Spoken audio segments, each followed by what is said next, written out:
Loving Sai Ram, Dr. Pal Dhall, the Sri Sathya Sai Global Council West Indies lovingly welcomes you to the series Awake, Unite and Inspire. We are happy, privileged and honored to have you as our guest on this evening's program. Dr. Pal Dhall, can you share with us how did you first come into contact with Sri Sathya Sai Baba? Om Saram. Thank you very much for inviting me to be a part of your program. I am very happy. I consider this a privilege, and I thank you and I thank Swami for this opportunity. Now, your question is, how did I come to Sathya Sai Baba? You know, everyone has a unique story, and this is a long story, but it is something that I'd like to share in brief with you. My background as a scientist, as a medical scientist, I had gone to a conference in England. And on the way back, I had gone to a Sikh Gurudwara and acquired the Guru Granth Sahib, which is the holy book of the Sikhs. And I was reading this in the aircraft, and the man sitting next to me was an Englishman. And he was very restless because he was later on I found out he was a filmmaker and he was going to Philippines. I was traveling from England to Australia via Pakistan. I was going to stop in Pakistan to see my relatives, my wife's relatives. My wife is from Pakistan. And this man was a bit rude, Englishman. And having lived in England for nearly 20 years, I was accustomed to some people being very brash. And when I did not particularly like him, I was focused on my reading the book, the book that I had acquired, the Guru Granth Sahib. And he kept looking at me. And then when the food came, when the drinks came, I said, I'll have a soft drink. And then when the food came, it was vegetarian food. Because I had moved on to a deep meditations on Mahayana Buddhism. My background as a Hindu, from a Hindu background, has been very broad. And I was very attracted to Mahayana Buddhism. So I used to do long meditations. I had moved on to a vegetarian diet. And when he saw that I did not accept alcohol and I did not have meat, he said to me, why was I a vegetarian? So rather than getting into a long discussion with him, I thought I'd shut him up. I said, it's my spiritual belief. Now, contrary to what my expectations were, he became more curious. So he wanted to know what spiritual belief. So I said to him, this interferes with my meditation. The alcohol and the meat interferes with my meditation. And then he said, a long conversation. Ultimately, he said to me, I am going to go and make a film in the Philippines of these, what he called psychic doctors. Now, as a doctor, as a medical doctor, I thought that was very odd. I don't know what psychic doctors are. And he started to explain to me that psychic doctors are these people who can put, patients on the table, and with a finger, they can open their abdomen and they can take out the organs and wash them and put them back, and they're healed. And I thought this man was mad. I said, look, I'm a medical doctor, and this is not how it works. And he said, no, I have seen it. I'm going to make a film. I invite you to stop in Philippines on the way to Australia. And I thought he was mad, asking me to stop like that. I'm not in a bus that I can get off anywhere. Anyway, he gave me a long story and ultimately said to me, I said to him, have you seen all these psychic doctors operate? He said, yes, I'm going to make a film. And when I expressed disbelief, he said, there is this particular master, and he says his powers come from Sai Baba. And he stopped to look at the effect of that on me. And I had not heard of Sai Baba.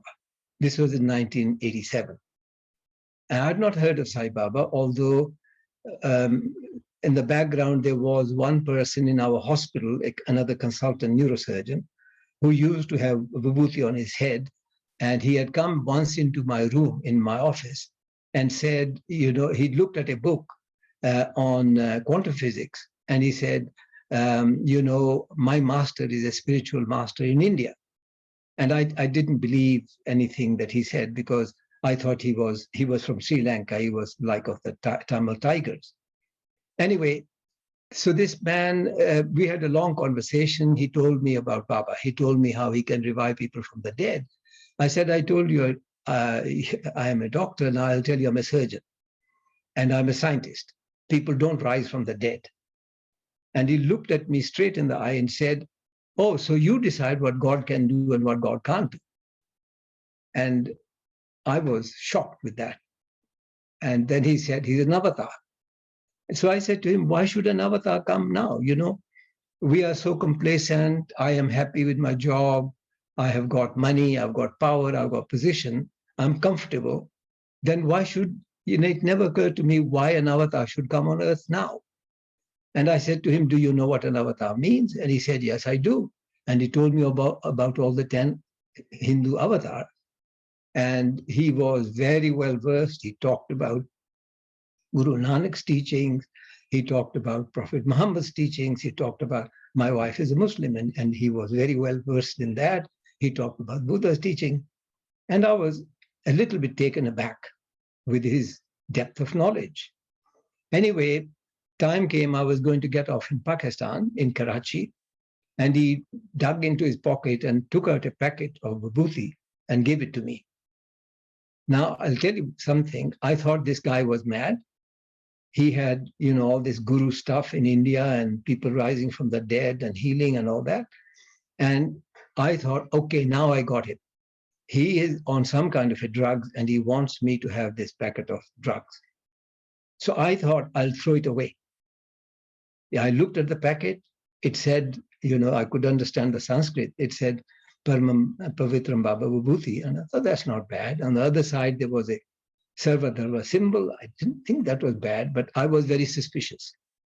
I put it into my pocket. I got off in Karachi.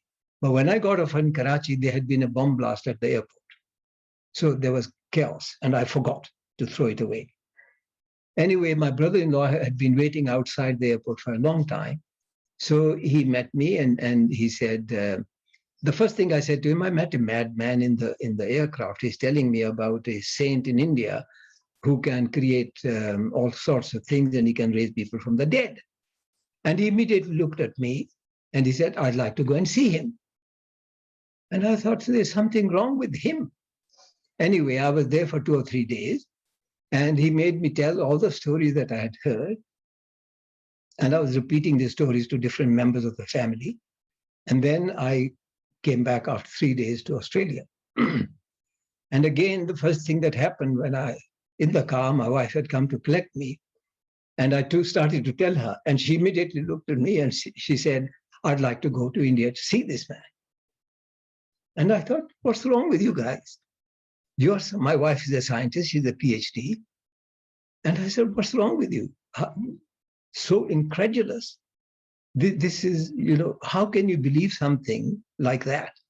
And she said, well, I'd like to see. Anyway, we decided to, it's a long story.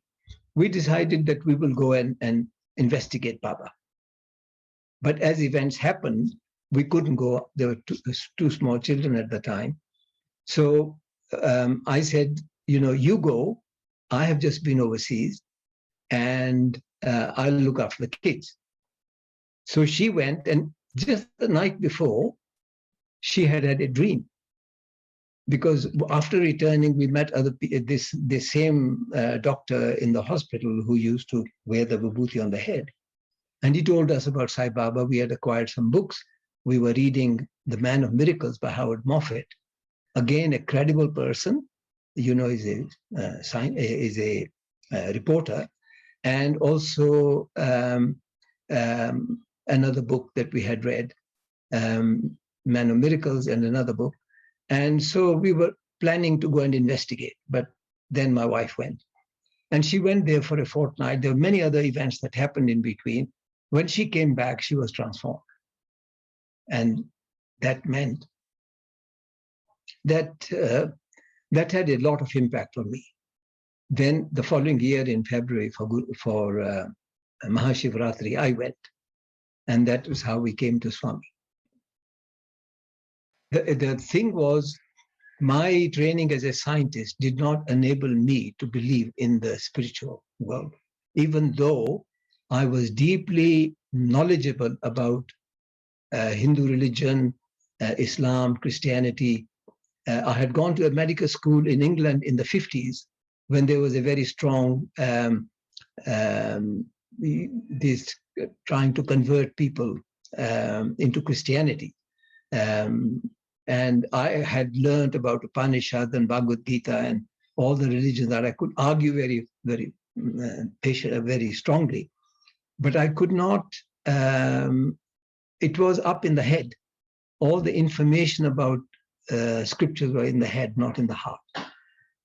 And I think what happened when we started to look at Swami was that information became transforming knowledge. And we could relate to another dimension of possibilities that science did not allow us to.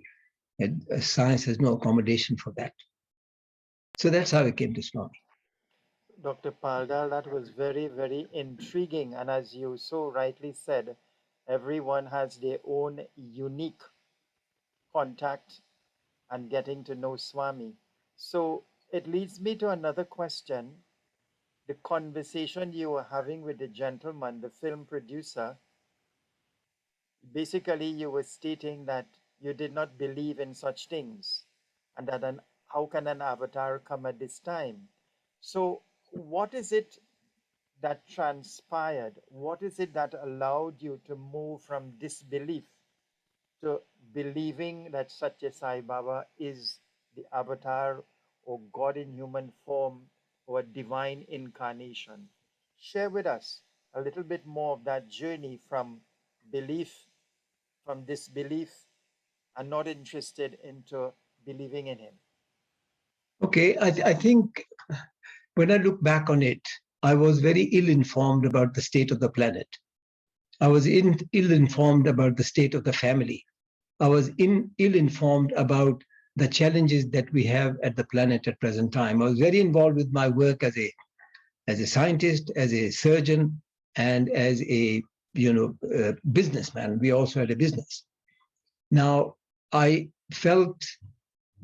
think looking back on it, I was very focused on my own family and my own well-being and happiness through worldly acquisition of material wealth. But when he said to me, Sai Baba is an avatar, and I asked the question, why should an avatar come? He said to me, don't you think the world needs an avatar at present time? Look at the family. Look at the problems we have with the ecology. Look at the problems we have in the politics. Look at the differences we have between the rich and the poor. Look at what is happening at the political level of exploitation. And that made me really shocked. So I did think, I was not informed. He had better knowledge of the state of the planet than I did. And so it opened a possibility for me to look at in terms of a more ordered world, a more peaceful world, a more harmonious world, a more equal world with justice. So, Dr. Pal Dhall, seeing that your interest was piqued now and you were being guided or led now to look and delve a little bit more, what did that further understanding and knowledge of Sai Baba's teachings take? Was it that you started to read more books, look at films, interact with devotees? How were you gaining more knowledge about the authenticity of the avatarhood of Swami? Okay, so this doctor who was working in the same hospital as a consultant, I went to him and said to him, we would like to find out more about Sai Baba. And he told us of a bookshop in our city center. He said, there are some books on Sai Baba, you can get them from there. So we went and got a couple of books and we read them.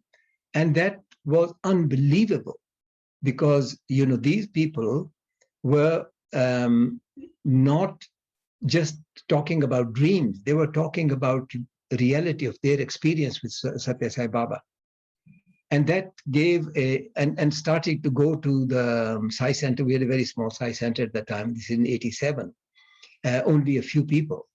But relating with them, I realized that relating at a heart level with people is different from relating from a position of, you know, self-satisfaction and personal life being, you know, okay.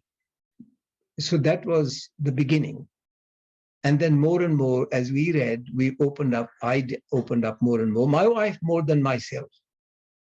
But I think that she was the leader in this, to be quite honest. I followed, initially reluctantly, but, you know, I was kind of being pulled into a situation where, you know, my scientific mind was being challenged to the possibility of another dimension of reality that I did not know much about, even though I could do meditations and have better control over my mind. But the rational mind was very powerful. And I think that controlling the rational mind and managing the rational mind was a big challenge for me. So, Dr. Pal Dhall, on your very first trip to Prashanti Nilayam, when you first laid eyes on Bhagwan Baba, could you describe what that feeling and subsequent experience was? Yes, I think the very first experience when I saw him, it was in the afternoon darshan. I did not get a position in the front or anywhere like that. I saw him from a distance and I was moved by how he was interacting with people. But the following morning, as it was, I sat in the first line. And in those days, you know, when you said you were at the back, there were only 6 or 7 lines of people. But I was right at the very front, right? When Swami appeared to come from his room out for darshan, I saw him far away. And then as he was coming to me, I don't know what happened to time. The next thing I know, he was standing in front of me and I was at his feet, right? But the look he gave me, I can never forget. I can never forget. Because there was such power that I felt that I did not have a body.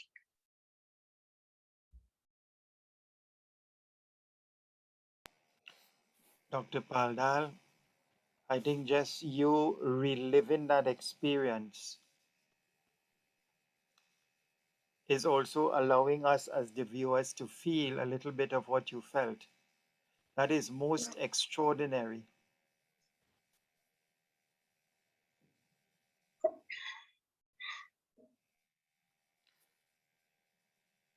And Dr. Pal Dhall, that journey to Sai and then being a scientist against that background, because the basis of science is what can be proven, is that what exists.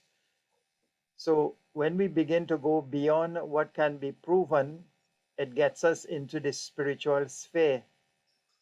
But share with us, you've had many wonderful experiences with Bhagwan Baba over the years.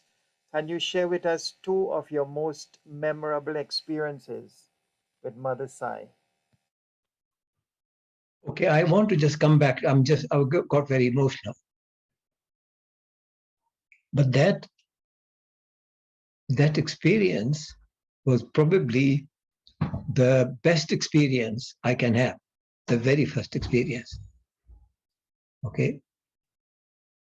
But I think when you say Mother Sai, I take it that you want me to talk about his nurturing, his protective aspect, right? Rather than any other aspect. His protective, his caring, his nurturing aspect.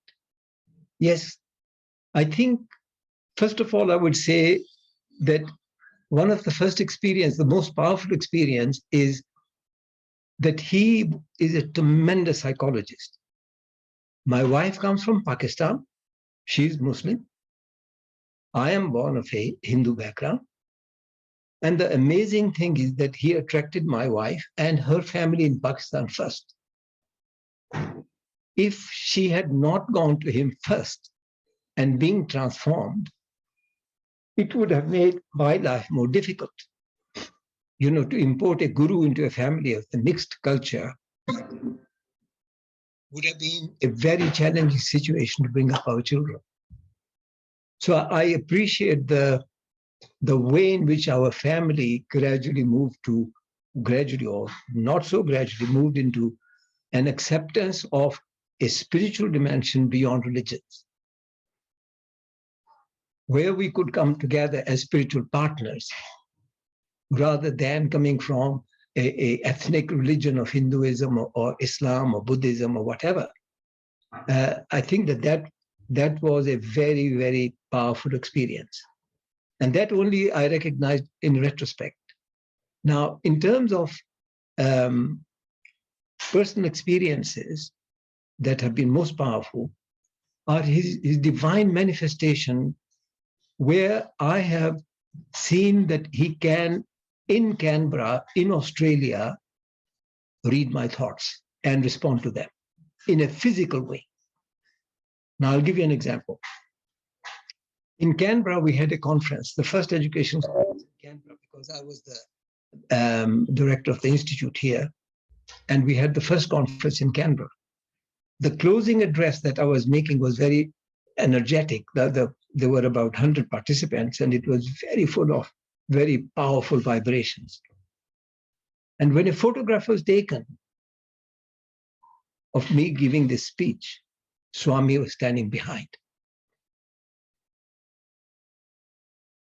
That photograph itself spoke of his omnipresence.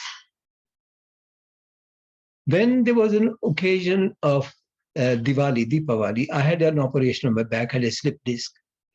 And I was lying in bed and at home, and my wife brought me some juice. And as she put the juice next to my bedside table, there was a picture of Baba. And she said, look, oh, you know, this picture, this Amrit has appeared on this picture. And there was a streak of Amrit. And I thought she had put the juice and a drop has splashed onto the picture.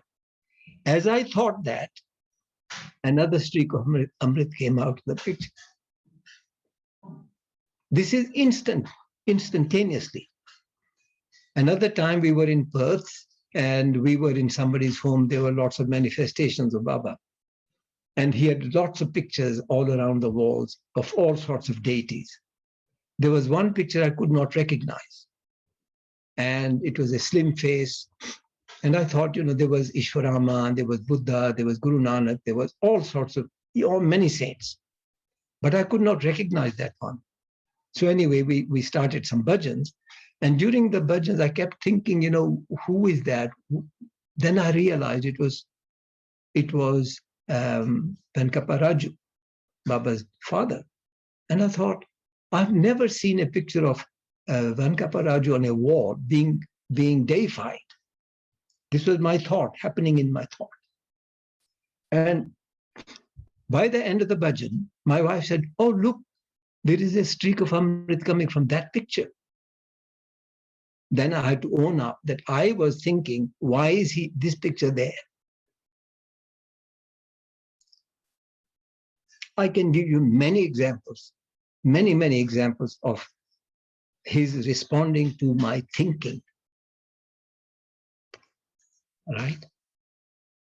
So I think that gives an evidence. Now, this is not scientific evidence, but can it be more scientific than that, where it manifests in physical form to a thought? You know, when we say scientific thinking, we say we can measure it, right? It has to be tangible. It has to be within the sense organs. Well, this is within the sense organs.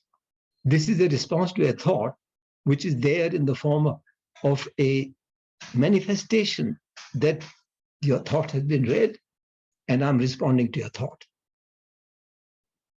That to me is very powerfully scientific evidence. Now, protection of the family, we have had incidences where directly he has saved our children from disasters, from accidents, where a car has rolled and smashed to pieces and our son has been safe twice. Another occasion, our daughter had gone skiing and, at an interview, he had given her a medallion and he had said, think of me when you need me.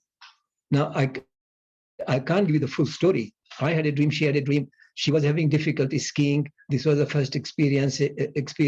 She lost her skis. She was going to hit a tree and somebody pushed her out. Somebody out of the blue came and pushed her so that she did not hit the tree. Now, she had been saying, Baba, save me, save me, save me, right? Many, many such instances of his protection, direct protection to the family. And then he also gave us direct guidance on how to bring up our children. Direct guidance that our daughter should go out to work, our son should work with us. We were having a lot of difficulty with our son, and he said he has to work with you. And we were not, and our daughter was like a princess. She did not want to go out to work. He said, send her out to work.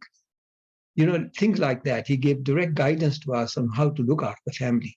And then he involved us in the parenting program. So we were really steeped in a culture of what parenthood means. So in that sense, I think his mother side has been a huge impact in our family, not just in my life, my wife's life, but in the life of our children and of many, many people that we have been working with as facilitators for the parenting program. Dr. Pal Dhall, that was so touching and inspiring and soulful. It brings tears to one's eyes listening to the overwhelming love and compassion of Mother Sai showered upon you and your family. And as Swami said, take one step towards me, I shall take 10 towards you. Shed one tear in my name, and I will wipe 100 from your eyes. And I have the love of 1,000 mothers. It is so beautifully demonstrated and enacted in such wonderful experiences of that overwhelming love and care of Mother Sai on you and your family. So, Dr. Pal Dhall, nothing happens by accident. Swami says, not even a blade of grass moves, and I have not willed it so. And during the course of your interview, you just mentioned that you are married to a Muslim. And I am also a Muslim, Brother Faiz Mohammed, and I am married to a Hindu. So it's a little bit opposite to on your side. And one of the challenges that I had was reconciling the formless aspect of Allah, which is the fundamental belief in Islam. La ilaha illallah Muhammadur Rasulullah.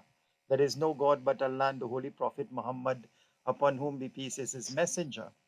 So I am very intrigued, and I know our viewers will be intrigued, that somebody of a Muslim background, and then you mentioned a family in Pakistan was drawn to Sri Sathya Sai Baba even before you, with somebody with a background and a belief system that is more in consonance with the avatar.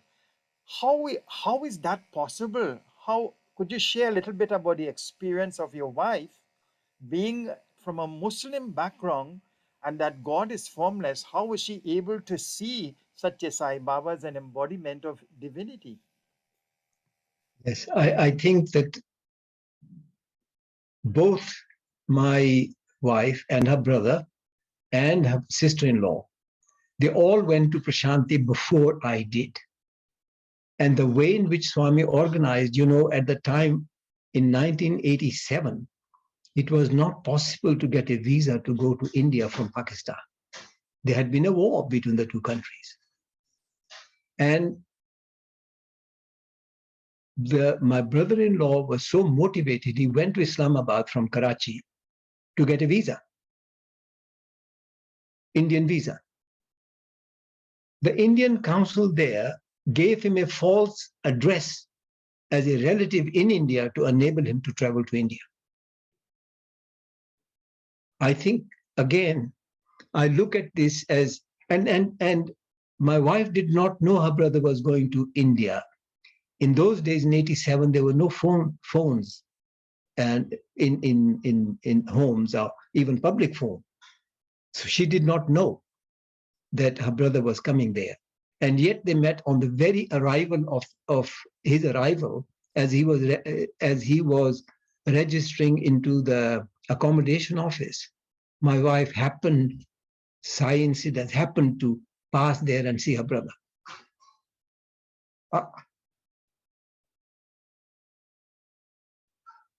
Okay, your question is how my wife as a Muslim can look at the possibility of an avatar.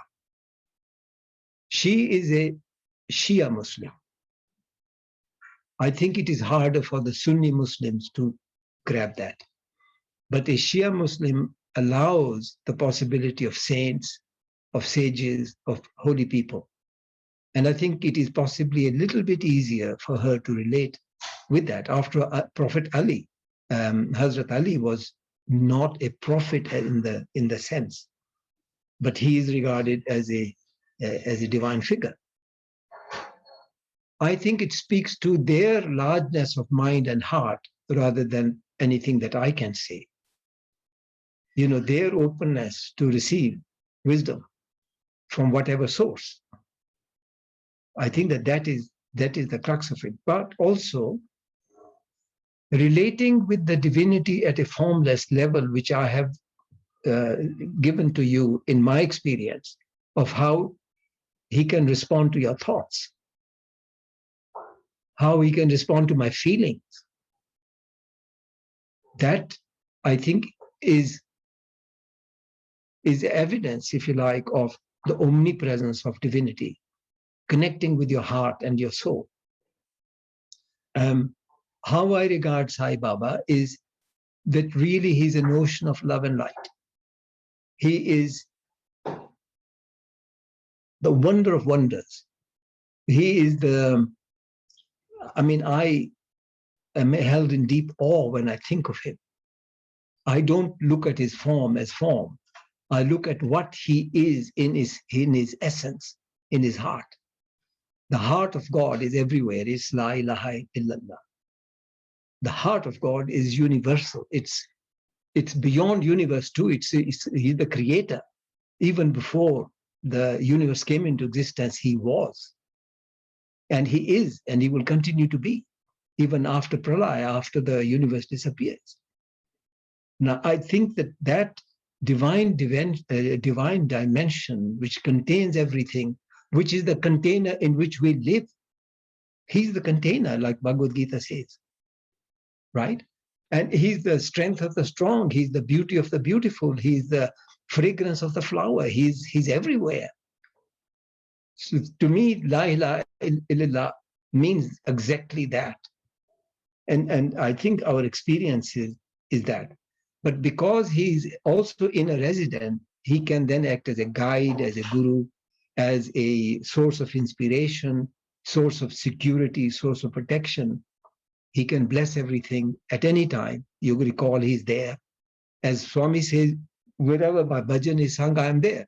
He's already there. I think singing bhajan only acknowledges his presence. He's already there. We can never, ever get away from divinity. It's not possible. So I don't know whether I've answered your question. You but I think certainly have. The question is how they are able to relate. Let's say my brother-in-law, my sister-in-law, my wife, how they are able to relate are in this way. And Dr. Pal Dhall, it is so interesting, this interview and how Swamis orchestrated it, because I had no knowledge that your wife was Muslim. And it leads me to share a little bit about that particular saying, that declaration of faith in Islam, La ilaha illallah, The Orthodox translation of it is that there is no God but Allah. But the Sufi, the mystical men of Islam, interprets the same verse not that there is no God but Allah, but that there is nothing but Allah. Yes, I think that that is the way I interpret. That's the way my wife interprets this.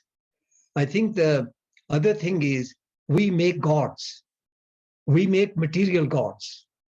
I mean, if I love my money, if I love my power, I love my position in society, if I love my controlling other people, if I love my addictive behavior, then that becomes the God because that is driving us. When I say there is no God but God, then there are two dimensions. One is that there is no other God that I can love, but that God which is universal. And that is beyond my senses. It's above my thinking, it's above my feelings. Because he's the giver of the feelings and the giver. So when I love, he enables me to love him, or whatever you call it, or him or her. He enables that. So I think that is beautiful. What you have said is beautiful. There is no God but God, meaning that everything is divine. Everything is saturated with divinity. Only we have to connect. Dr. Pal Dhall, you've put it so beautifully and simply. I also remember Swami saying, it's good to be born in the church, but don't die in it. Yes. And I think that when we are talking about my wife as a Muslim or me as a Hindu, I will say that my wife has a Muslim background. I have a Hindu background. But all these religions are manifestations of spirituality contextualized to the needs of the society at the time. See, religion is man-made, spirituality is not. Religion contains the essence of spirituality contextualized to the political, social dimension of that time when, say, Islam was born with Prophet Muhammad, or when Christianity was born with Jesus Christ, or when Buddha took up his Buddhahood, contextualized to the needs of the society at the time. But the spiritual core is what they were relating, interpreting it in the language of the people who were there. So when I say my wife has a Muslim background, or she says she has a Muslim background, the background is important because the launch into spirituality requires some kind of an orientation. But I think we have to go beyond that orientation into spiritual realities rather than be confined by the rituals of the religion itself. That's only a stepping stone. But the destination is spirituality. So beautifully put, Dr. Pal Dhall. And it also reminds me of what Swami said, religion seeks to know God, spirituality seeks to experience divinity. So, as he himself has said, we have to move from the ritual into the spiritual, where we can live in God, for God, with God, because in reality, we are truly divine. And it leads me to the next question, Dr. Pal Dhall. Against the background of a medical doctor and a scientist, when Swami says, I am God, but you are God also, the only difference is I know that I am God, whereas you do not. How do you process that statement? How does it relate to you when he addresses you as embodiments of love, when embodiments of the Atma? I think that is something that I am working on. It's, it's I can appreciate intellectually, I can appreciate it emotionally, but I think to actually experience I am God is difficult. I can experiencing I am a spark of the divine sitting within a magnificent, glorious divinity, and that my spirit is part of that. I can relate with that. But that I am God, that I am the totality, that I can create and I can destroy the universe is not my experience. I can only appreciate that could happen when one is totally God realized. I think I'm taking baby steps towards that. I'm not there. So, but I see the authenticity of that. the perfection of that, it requires a stature, a spiritual stature which is greater than mine, to actually realize what Swami says in its true essence. To feel that I am God is difficult, but I can be godly is yes. But I am God, I think that to me is a little bit out of my reach right now. So it leads me to another question. Swami also says there is nothing like attaining God realization. You are already that. The Holy Quran talks about the 70,000 veils. And those veils are the Maya, the attachment. There's so many things that prevent the manifestation of the true self. But if we believe that Sathya Sai Baba is God in human form, that he is the avatar who has come to incarnate the indwelling God in each and every one of us, and he addresses us as divine, then it is a journey that we must all also take. And that journey is really within, to find that divinity. But I can understand and appreciate Dr. Pal Dhall, because I've had similar conflicts that how can you are saying that I am the omnipresent, omniscient, omnipotent consciousness. Swami is telling us that you are that. You are not different. Atma is not different from Paramatma. It's just that when the Atma becomes encased in the physical, then it becomes limited by the ego. But when we are able to break through that ego, we experience what we have already and always been, divinity. Yes, yeah, I appreciate that. I truly appreciate that at an intellectual level. But I think at an operational level, at an emotional level too, I can experience, but not at an operational level. Operational level where I feel that I am the totality. No, that is something I'm working on, but So, Dr. Pal Dhall, as Swami says, we are all works in progress. absolutely. We are works in progress, striving to manifest that divinity. Which leads me to another question, Dr. Pal Dhall. What do you believe? What is your opinion as to why did Sri Sathya Sai Baba take a human form and come on the face of the earth? What is his fundamental purpose, according to your belief? I think the state of the planet, the state of humanity, the state of the mind of our leaders is something that has caused a crisis to happen in this 21st century, late 20th century, 21st century. Because we are at the position of being able to become extinct as human species. There is such powerful weapons. There is so much negative. I was going to say garbage, but I'm going to say negative in our psyche, in our social systems, in our political system, in our economic systems, in our universities, in the leadership, that we cannot go on as we are doing at present and not extinguish humanity. There are about 17 or 18 major catastrophic events coalescing into one. The climate challenge, the disparity between the rich and the poor, the fanaticism of religions, the inequality of the distribution of wealth, the exploitation of the third world by the rich. I mean, there are so many crises that we are at crossroads. Either we will be forced by the events to transform after we lose a major part of our human human habitation, or we can do it proactively.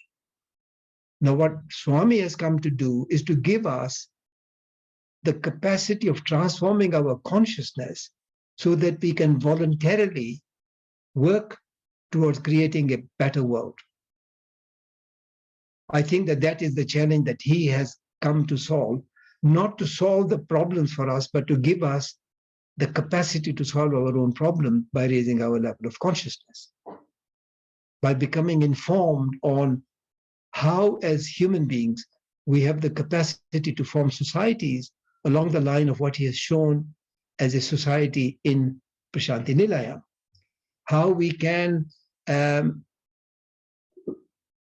we can organize our universities to take secular education, combine it with wisdom to produce a new way of teaching and training. He has given models of how a society should function, how we should look after the destitute and the poor, how we should heal ourselves and heal the society through medical system that he has created there. He has created models of healing, model of a society working together, model of a society anchored in divinity, an educational system that is anchored in divinity and values, how to treat our destitute and poor. He has given models of all that. So he has come to give humanity a blueprint for future. That's my view. I think he has come to give us the wisdom to guide us to a planet which can live for many centuries. If you take a look at the current development of technology with spirituality, we can have centuries of peace and flourishing. Or we can deplete the planet completely and make it a mess if we continue the way we are doing. But I think if we follow what he has said, and we are able to influence the leadership in the world along the lines of what he is come to teach, then I think we can have a glorious future. Otherwise, it is a very dark future. Very, very interesting observation and sharing, Dr. Pal Dhall. But going back to the words of Sri Sathya Sai Baba, he says, I have come to avert the calamities that will befall mankind. I have come to light the lamp of love in your hearts and to see that it burns with added luster every single day. I have come to incarnate the indwelling God in each and every one of you. I have come to create a society, as you alluded to, in which human values drive and motivate thought, word, and deed. And then he's also said there is no force on earth which can delay for an instant the mission for which this avatar has come. And you will all have your parts to play in the unfolding drama of the golden age that is coming. But he's also taking a triple incarnation, Shirdi Sai, Satya Sai, and Prema Sai. And he says, in the Shirdi Sai incarnation, he said, Shirdi Sai prepared the food, Satya Sai has served the food, and in Prema Sai, we will be enjoying the food. In the Prema Sai incarnation, he talks about the entire world being in a state of unity and love and harmony. But a very important point you made is that we now have a choice. The avatar has come in a physical form as the perfect example of how we should live our lives. He's given us guidance in every aspect of our lives. But the choice is now ours to make, and depending on that choice, there are consequences. So it leads me to the other question, and sometimes, Dr. Pal Dhall, even before I ask the question, you are already given the answers.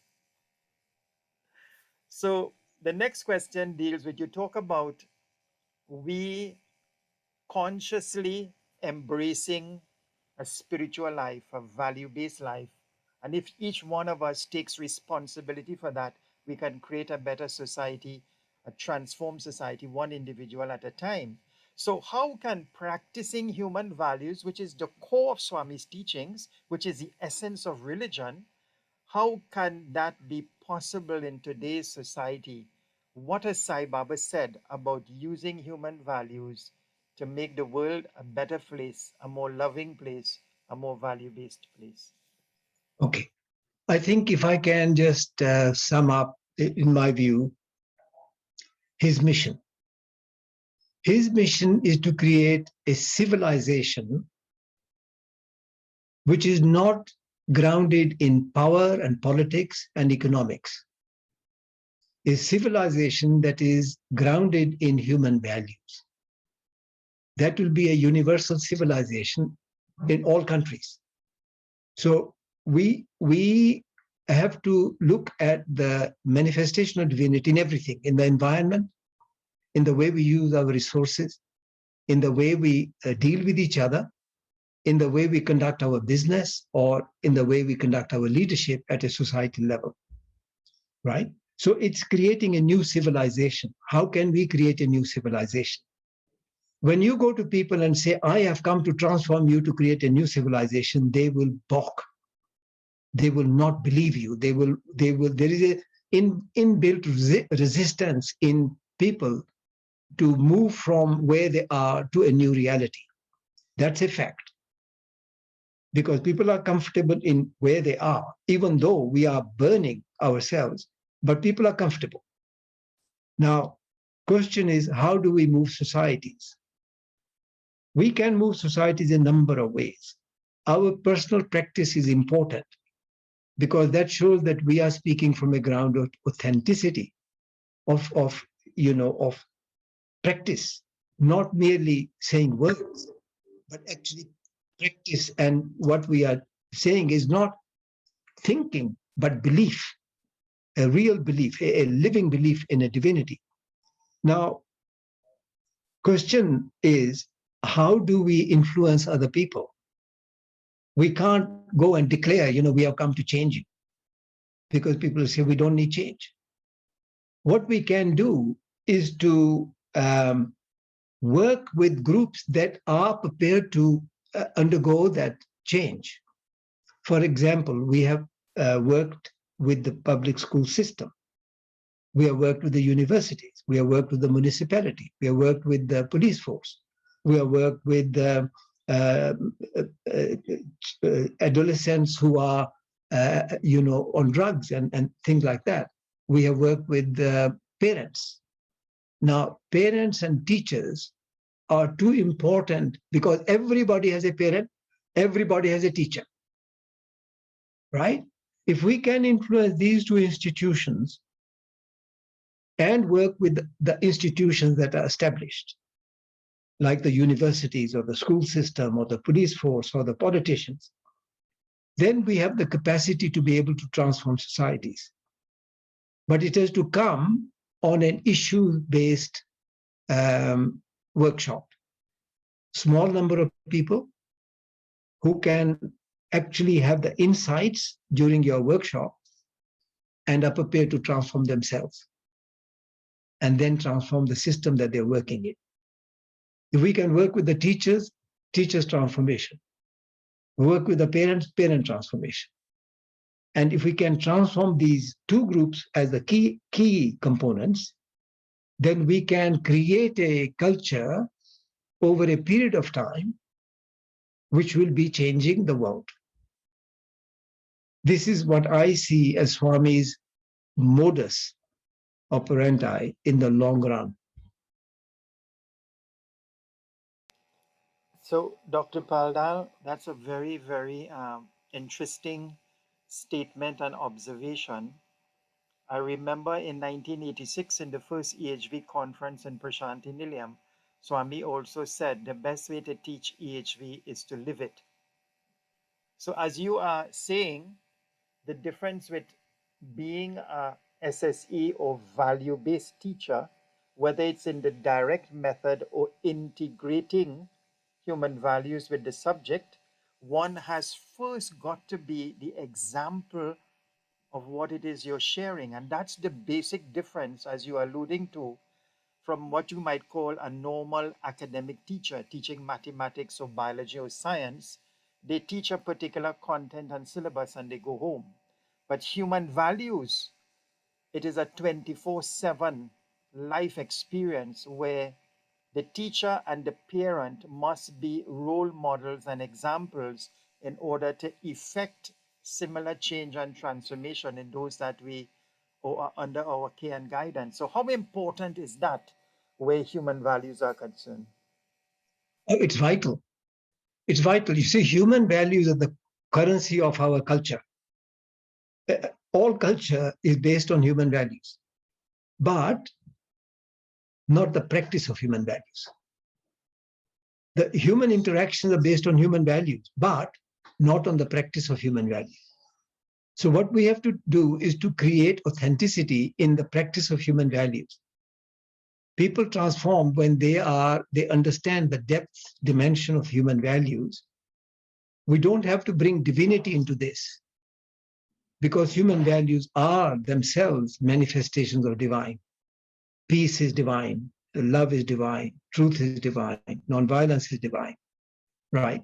So I think if we can influence or give insights, you can't influence people unless you can give them an insight in our workshops so that they can make an action plan to work on themselves. And this is a process, this is not an event. This is a process. So that everyone goes on a journey, on a process of self-discovery, on a process of relating with values and implementing values in their life, in their interactions, and subordinating their mind to their spirit. Then we find that individual transformation can result in group transformation, which can result in a social transformation, can result in a national transformation. But it is a process. So I hope that in the years to come, we will have expanded our horizons in terms of our engagement with the society in different aspects of the society, different institutions of the society, so that we can manifest what Swami's mission has been, what Swami's mission, genuine mission of Swami is about that. It is not to establish a new religion, it is to transform the consciousness of humanity. Dr. Pal Dhall, you've been very, very much involved, as you have stated, in character development of children. You're very much involved in teacher and parent training, and that whole aspect that Swami speaks about through education. Going back to the definition of what Swami has said about educate, which is bringing out that which is already latent within the individual. The purpose then of the teacher, the guru, or the parent is to provide one, the example, as you have said, but also using those 5 teaching methods to be a facilitator to extract the human values and allow it to manifest. Can you talk a little bit more of that process? I think that there is a methodology in education. As you have said, human values are part of our human nature. Now, this is becoming more and more scientifically grounded, particularly in human psychology, in the psychology, positive psychology work, and also in transpersonal psychology and evolutionary biology. So, one final question. You have been very much involved in medicine, you're a scientist, you are a medical doctor. How have you been able to integrate the practicing of human values in your medical practice as a doctor, as a surgeon, and as a scientist? I must admit that as a doctor trained in England in the National Health Service, I did not link the earning of money with, in private practice. I did not believe in private practice. Even though I had a private practice, I tended to use it for research. That money from private practice used to go to fund a lab in the hospital to do research, and research into vascular diseases. So I had people doing their PhDs and their master's thesis working with me in that lab with the Australian National University in Canberra, in Australia. So my relationship with the patients has always been heart to heart. But bringing Swami's teaching into that soften my technical approach. My technical approach of being a technician doing an operation, as opposed to a human interacting with another human to alleviate suffering, which are two different things. When we are technical, I must say that in my operations and so on, I try to be perfectionist in conducting the surgical procedure. But looking at a patient essentially as a machine, to be fixed. Yes, with a lot of empathy, with a lot of understanding, but still as a machine to be fixed. Whereas Swami's teachings brought another human dimension into my interaction with the patients. And that was to look at the patient sitting in the family, family being involved in the patient, me working as a facilitator of healing rather than of fixing a problem, working at multiple levels. So does that answer your question? Certainly, Dr. Pal Dhall, that was so beautiful in the way that it allowed you to perform the surgery or deal with your patients at a totally different level. And it leads me to another aspect of what we're discussing. Swami once says, doctors charge patients too much money. That money decides who should be operated upon and when they should be operated, and people who cannot afford, then what happens to them? And then the other part of the question, sir, is Swami has also spoken about what is really true medicine and the practicing of it. He's also recommended to doctors at a medical conference where he gave a discourse that doctors should be providing ways and means that are preventative rather than curative.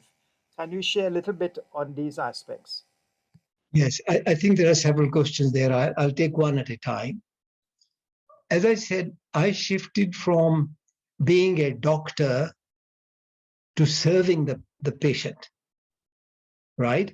And that the privilege of being able to serve another human being to alleviate their suffering was a blessing from the divine, right? That is the essential change in attitude. As I said, I never was interested in making money out of my practice. But I had a business to give me plenty of money. Swami has been very kind to me in every way, but I think I did not, I was not very money oriented to start with. And I think that was a blessing. Now, the second question that you've raised is a doctor a healer or is a doctor a technician? Now, generally speaking, what I see in the medical profession, doctor is a technician who charges money for his time and for his expertise. To me, that is so such a poor way of looking at this deep relationship between two human beings, where you can be a healer, not just healer of a disease, not cancer that I cut out, but of a human being, deal with the emotions, deal with the spiritual side of life, deal with the family, deal with the totality of their situation. That is healing. True healing, you could have, a patient could have, I could have cancer where I'm dying and yet I'm healed because I'm at peace. And I've finished my mission in life and that I have another life after this. And I'm at peace in my soul, right? Yeah, I'm shedding this body, but I'm at peace. That is genuine healing. That is not currently within the purview of medicine, other than palliative medicine, where they give a lot of drugs and make people, sleepy. And that is not healing. Alleviating pain alone is not healing unless it is combined with spirituality, empathy, love, devotion, care, healing in a wider context. Moving on to the whole area of wellness as opposed to curing medicine. Curative medicine and wellness are two poles apart. Wellness says health is within us. It is in our lifestyle, exercise, diet, how we sleep, how we manage our emotions, how we manage our spirituality. That's the wellness is a continuum between death and wellness of life, where it is lived to the ultimate. I am well when I am meditating and I relate with this love and light all around me, and I feel that I'm part of it. That is the wellness. When I forget that, then I am lost. Then I am just in the world as a biological specimen. Now, I think in terms of wellness, our daughter is a specialist in wellness, by the way. She's a practitioner of wellness, right? And she's got master's degree in this, and she does practice. And she has influenced my life our life, my wife's and my life, in a very major way. To give us this, that within us are possibilities of healing. And I have been very sick from time to time with different ailments. And she has come up with diet, with change plans, with information about supplements and so on, where it has been a different way, even though I went through surgery. But it was not surgery that held me down, but it was surgery only as a part of a total wellness procedure. So wellness by itself is preventative. We cultivate positive health as opposed to just dealing with disease. Currently, the medical profession, and particularly the pharmaceutical industry, are concerned with making money and treating disease. Whereas Swami says, and I really do resonate with it in my core, disease is dis-ease. It is not living at comfort with yourself.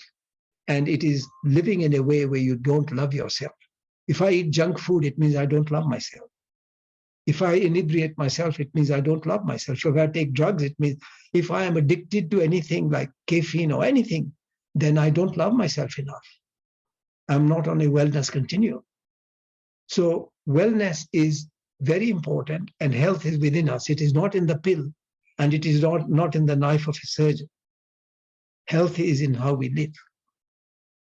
A positive life, a proper diet, a regulated life, proper sleep, exercise, relaxation, meditation, and devotion.